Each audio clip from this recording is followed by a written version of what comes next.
Hello বন্ধুরা, HD লাইফে তোমাদের সবাইকে স্বাগত জানিয়ে শুরু করছি আরও একটা নতুন ব্লগ। তো বন্ধুরা, এর আগের ব্লগটাতে আমি শেয়ার করেছিলাম আমার দেওরের বিয়ে, আর আজকে শেয়ার করব বিয়ের পরের দিন সন্ধ্যাবেলা থেকে একেবারে বৌভাতের দিন পর্যন্ত। তো চলো শুরু করি। তো দেখো, আজকে আমাদের বউ বাড়িতে ঢুকছে, তাকে সংবর্ধনা জানানোর জন্য আমরা চলে গেছিলাম একেবারে রাস্তার মোড়ে। আর তোমাদের তো এর আগের ভিডিওতে বলেইছিলাম আমাদের যা আত্মীয় স্বজন আছে আমাদের আর বাইরের লোক লাগে না। তো দেখো, বউ কিন্তু চলে এসছে আর আমরা এখন তাকে নিয়ে এগিয়ে যাচ্ছি বাড়ির দিকে। আমাদের বাড়িতে নিয়ম আছে যে বউ যতক্ষণ না অন্ধকার নামবে ততক্ষণে বাড়িতে ঢোকানো যাবে না, কেননা নতুন বউয়ের ঘরের চাল দেখা যাবে না যখন সে ঢুকবে। তো সেই জন্য অন্ধকার নামার পরেই বউকে বাড়িতে নিয়ে আসা হচ্ছে। তোমাদের কার কার এরকম নিয়ম আছে অবশ্যই জানিও। আর বন্ধুরা দেখো, আমার এত পরিমাণে ঠান্ডা লেগেছে, আমি যে ভয়েস ওভার দিচ্ছি আমি ঠিক করে কথাও বলতে পারছি না, কিন্তু কি করা যাবে বলো, কাজ তো করতেই হবে, তাই না?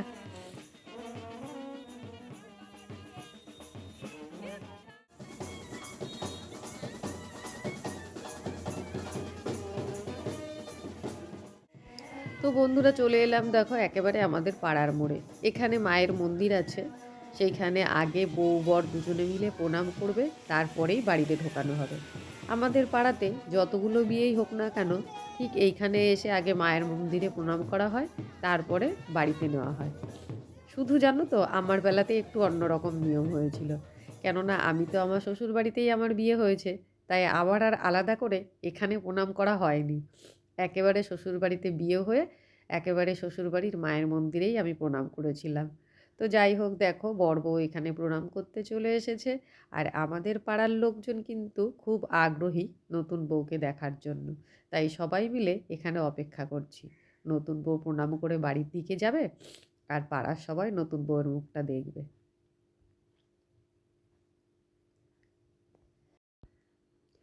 তো চলো এবার বাড়ির দিকে ফেরা যাক। বাড়িতে গিয়েও তো অনেক রকম নিয়ম থাকে, সেগুলোও করাতে হবে। তো বন্ধুরা, আমি কিন্তু বিয়ের সব নিয়মে থাকতে পারিনি। তোমাদের আগের ভিডিওতে আমি বলেছিলাম যে কী কারণে সব রকম নিয়মে থাকতে পারিনি, আর যেহেতু সব রকম নিয়মে থাকতে পারিনি, সেহেতু তোমাদের সঙ্গে আমি সব কিছু ভালোভাবে শেয়ারও করতে পারিনি।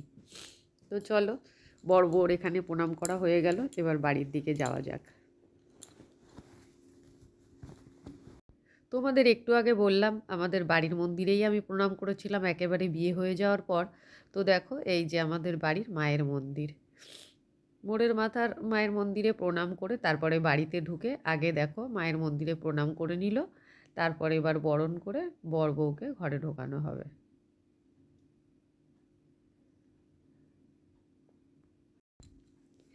এদিকে যতক্ষণ ধরে বরণ হচ্ছে, ওদিকে কিন্তু পরের নিয়মটা পালন করার জন্য বাড়িতে ভাই বোনরা সব রেডি। ভাই বোনরা এমনকি বৌদি ভাই বউরাও সবাই কিন্তু রেডি। তো চলো, ওদিকে কিসের জন্য রেডি হচ্ছে সেগুলোও তোমাদের দেখাই। এখানে বরণটা হতে থাকুক, কেননা আমি তো বৌদি, আমাকে তো সেখানে থাকতেই হবে, কেননা দেওর ননদ সবার মন রাখার দায়িত্ব তো আমার আছে, তাই না? বাড়ির বড় বৌদি বলে কথা। তো দেখো, যেই মতো কথা সেই মতো কাজ, এখানে গেট আটকানো হয়েছে, বর বউকে আটকিয়ে রাখা হয়েছে। যতক্ষণে না টাকা দেবে ততক্ষণে তাদের ঘরে ঢুকতে দেওয়া হবে না। আর এটা নিয়ে বেশ অনেকক্ষণ ধরেই গ্যাঞ্জাম চলছে। তো বন্ধুরা, অনেক তর্ক বিতর্কের পর তারপরে বেশ কিছুক্ষণ বাদে বর বউকে ঘরে ঢুকতে দেওয়া হলো। বিয়েবাড়ির এই নিয়মটা বেশ মজার, তাই না? একবার বর বিয়ে করতে গেলে শ্বশুরবাড়িতে এই নিয়মটা পালন হয়, আবার যখন বউকে নিয়ে বাড়িতে ঢোকা হয় তখন একবার এই নিয়মটা পালন হয়। তো যাই হোক বন্ধুরা, বউকে নিয়ে তো ঘরে ঢোকা হয়েছে, এবার অনেক রকম নিয়ম আছে, অনেক কিছু খেলার বাকি আছে, সেগুলো হবে, তারপর বউকে নিজের ঘরে দেওয়া হবে। তো বন্ধুরা চলো, আবার কথা হচ্ছে কাল বউ ভাতের অনুষ্ঠানে। তো বন্ধুরা দেখো, একেবারে চলে এলাম রিসেপশনের সন্ধ্যাবেলায়, আর এখানে দেখো অনেক লোকজনও চলে এসছে। আসলে আমার আসতে অনেকটা দেরি হয়ে গেছে, কেননা বাড়িতে আজকে আমার অনেক কাজ ছিল। আর কী কাজ ছিল, কিসে ব্যস্ত ছিলাম, সেগুলো তোমাদের সঙ্গে আমি পরে শেয়ার করছি। আগে চলো বর বউকে কেমন লাগছে সেগুলো তোমাদের দেখাই। তো বন্ধুরা দেখো, চলে এলাম ভেতরে, আর এখন এখানে কতটা ভিড় দেখো। আর ফটো তোলাতুলি চলছে, সেই জন্য আর বেশি সামনে আমি গেলাম না, এখান থেকেই তোমাদের দেখিয়ে দিলাম। বাইরে থেকে ভেতর পর্যন্ত আসতে আসতে আমার অনেকটা সময় লেগে গেল। কেন বলো তো? যার সঙ্গেই দেখা হচ্ছে সেই বলছে চল আগে দুটো ফটো তুলে নিই। আর এই ফটো তোলা ভিডিও করা এখন এমন হয়ে গেছে যে কোনো অনুষ্ঠান পরে আগে ভিডিও আগে ফটো। এমনকি বিয়ের সময় বর বউকেও একটা নিয়ম বারবার করে করতে হচ্ছে, শুধু এই ফটো তোলা আর এই ভিডিওর চক্করে। তো বন্ধুরা আমি এখানে আসতে আসতেই আমার মা, আমার দিদি, জামাইবাবু ওরা চলে এসেছিল, একসঙ্গে আমরা এলাম। আর পরে এলো বোনরা। এবার সবাই মিলে চলে এলাম ফুচকা খেতে।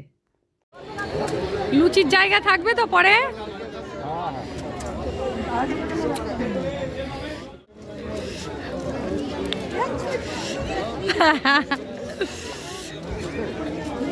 কেমন লাগছে জানিও দিদির কমেন্টে। আমার বোন তো বলেই দিল ওকে কেমন লাগছে আমার কমেন্টে জানাতে। তো বন্ধুরা তোমরা কিন্তু অবশ্যই কমেন্টে জানিও আমার বোনকে কেমন লাগছে। আর তোমরা হয়তো খেয়াল করেছো বিয়ে বাড়িতে আমরা লুচি খাওয়ার কথা বলছিলাম। আসলে কি বলো তো, বিয়ে বাড়িতে তো কেউ লুচি খেতে আসে না। ব্যাপারটা হয়েছে বিয়ের মধ্যে একাদশী পড়ে গেছে, আর আমরা যেহেতু একাদশী করি, একাদশীর আগের দিন পরের দিন নিরামিষ খাই। আর বিয়ের মধ্যে ঠিক বৌভাত আর বিয়ের মাঝখানের দিনটাতেই একাদশীটা পড়েছে, তাই আমরা নিরামিষ খাবার খাবো। এখানে কিন্তু নিরামিষ রান্নাবান্নার ব্যবস্থা করা হয়েছে, কিন্তু যেহেতু বিয়ে বাড়ি এখানে তো ছোঁয়া নাড়া হবেই, সেই জন্য আমরা আর নিরামিষ খাবারটা খেলাম না। আর বাড়ি থেকে এই দেখো তোমাদের বলেছিলাম ভিডিওতে যে আমি ব্যস্ত ছিলাম, তো আমি এই খাবার করতেই সারাটা দিন ব্যস্ত ছিলাম, তাই আমার এখানে আসতে একটু দেরি হয়ে গেল। আর এখানে কি কি আছে দেখো, এখানে আছে বাঁধাকপির তরকারি আর একটা পাঁচমিশালি সবজি আর লুচি। আমি ভেবেছিলাম এই বিয়েবাড়ির অনুষ্ঠানটা দেখে তারপর আমার বাড়িতে গিয়ে আমার বোনরা খাওয়া দাওয়া করবে, আমরা খাওয়া দাওয়া করব। কিন্তু বোন বলল মেজদি খাবারটা নিয়ে আয়, আমরা এখানে পিকনিকের মতন করব। বিয়েবাড়িতে বসেই খাবো, বিয়েবাড়ি যখন এসছি বিয়েবাড়িতে বসেই খাই, আনন্দও হবে। তো বোনের কথা শুনে খাবারগুলো আমি আনিয়ে নিলাম, আর এখানে বসেই আমরা খাওয়া দাওয়া করছি। আর সত্যি এই জিনিসটা একটা মজার ব্যাপার ছিল।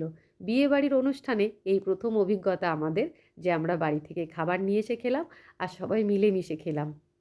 হয়তো বিয়েবাড়ির খাবারটা খেলেও আমাদের এতটা আনন্দ হতো না।